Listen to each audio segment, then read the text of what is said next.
हमारे शरीर की मुसीबतें थोड़ी बढ़ जाती हैं। मसलन तेज़ धूप से हमारी स्किन का बुरा हाल हो जाता है, गर्मी की वजह से हमें कमज़ोरी महसूस होती है, चक्कर आने लगते हैं, और अगर लू लग गई तब तो बुरा हाल हो जाता है। इस लिस्ट में एक समस्या और जोड़ लीजिए, तेज़ गर्मी और उमस से फेफड़ों को भी नुकसान पहुंचता है। ऊपर से इस मौसम में आंधी चलती है, धूल मिट्टी भी बहुत उड़ती है, इसलिए कई लोगों को बार बार एलर्जी होती है। साथ ही छींकें, खांसी, जुकाम, बहुत बलगम आने लगता है। अगर तेज़ गर्मी और उमस से आपकी सांस भी फूलती है और ये सारी दिक्कतें होती हैं तो आज का एपिसोड खास आपके लिए है। देखिए, ज़रूरी है अपना बचाव करना और परेशानी शुरू होने के शुरुआती संकेतों को समझना। तो चलिए डॉक्टर से जानते हैं कि गर्मी के मौसम में हमारे फेफड़ों को क्या नुकसान होता है, किन लक्षणों पर ध्यान देना बहुत ज़रूरी है, और साथ ही जानते हैं बचाव और इलाज। देखिए, अभी समर सीजन है। हीट वेव्स के साथ साथ ह्यूमिडिटी का भी फ्लक्चुएशन होता है, क्योंकि हम लोग देख रहे हैं कि बीच बीच में बारिश भी आती है।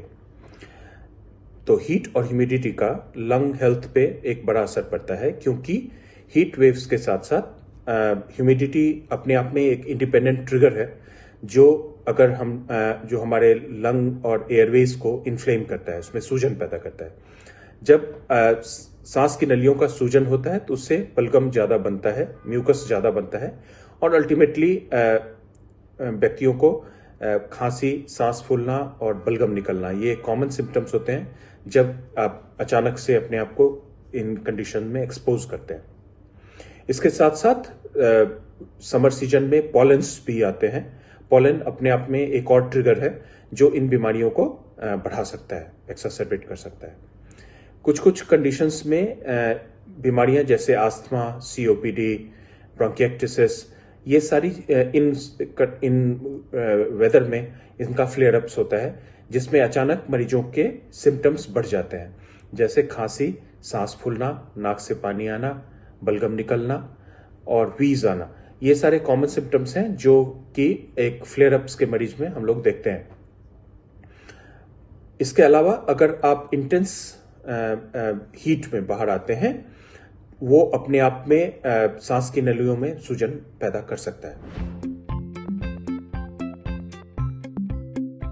पहली चीजें हैं कि अपने आप को हाइड्रेटेड रखें, मतलब पानी ज्यादा से ज्यादा पिएं समर के समय में, क्योंकि अगर आप पानी पिएंगे, अपने आप को हाइड्रेटेड रखेंगे, तो अंदर में बनने वाला बलगम भी वो थिन हो सकता है, जो कि जिससे हम लोग इजीली क्लियर कर सकते हैं। दूसरा, हम लोग जितने एलर्जेंस हैं उसको अवॉइड करें। तो जब भी आप बाहर निकलें तो आप मास्क लगाएं। मास्क लगने से जो या तो पॉलन या फिर पॉल्यूशन, दोनों से आप बच सकते हैं। तीसरा, क्रॉनिक रेस्पिरेटरी डिजीज में कुछ इनहेलर्स और टैबलेट्स आपके पल्मोनोलॉजिस्ट ने आपको दिए होंगे, कृपया उसका रोजाना इस्तेमाल करें, क्योंकि अगर हम मेंटेनेंस ट्रीटमेंट में होते हैं तो हम बीमारी को बढ़ने से रोक सकते हैं। चौथा, अगर आप स्मोक करते हैं तो स्मोकिंग बंद करें, क्योंकि स्मोकिंग अपने आप में इंडिपेंडेंट ट्रिगर होता है। इंडोर पॉल्यूशन एक बहुत इंपॉर्टेंट है। हमारे घर के अंदर के पॉल्यूशन भी हमारे इन बीमारियों में अफेक्ट कर सकते हैं। तो घर में जैसे किचन में का धुआं, घर में झाड़ू बहाड़ू लगाने का धुआं, घर के अंदर स्मोकिंग करने का धुआं, ये सारी चीजें हमें अवॉइड करनी चाहिए। अगर किचन में आपका ज़्यादा किचन फ्यूम्स आ रहा है तो एग्जॉस्ट का इस्तेमाल करें। अगर आप घर में की सफाई हो रही हो तो दरवाजे को खुला रखें, ताकि वो धूलकण घर के बाहर निकल जाए। स्मोकिंग जैसे मैंने बोला है कि उसको बंद करना चाहिए। इसके अलावा जो आप अपने ट्रीटमेंट जो आपके दिए गए हैं उससे कॉम्प्लायंट रहें। जिन व्यक्तियों ने वैक्सीन नहीं लगाए हैं निमोनिया और फ्लू के, वो निमोनिया और फ्लू के शॉट्स लगाएं। अपने आप को हाइड्रेटेड रखें, पानी ज़्यादा से ज़्यादा पिएं, और खाने में हरी साग सब्जी, एंटीऑक्सीडेंट ज़्यादा अच्छा होता है लंग हेल्थ के लिए, तो उसको भी यूज़ करें।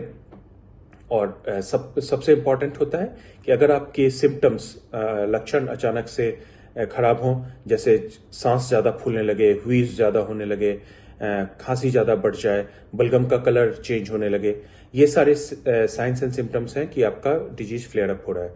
इस केस में शीघ्रातिशीघ्र मेडिकल सलाह लेना अच्छा रहेगा, ताकि अर्ली ट्रीटमेंट करके हम लोग इसको अंडर कंट्रोल कर पाए। तो अगर हम लोग इन सब बातों का ध्यान रखें तो आने वाले समर सीजन और ह्यूमिडिटी से अपने आप को बचा सकते हैं। गर्मियों में हमें तरह तरह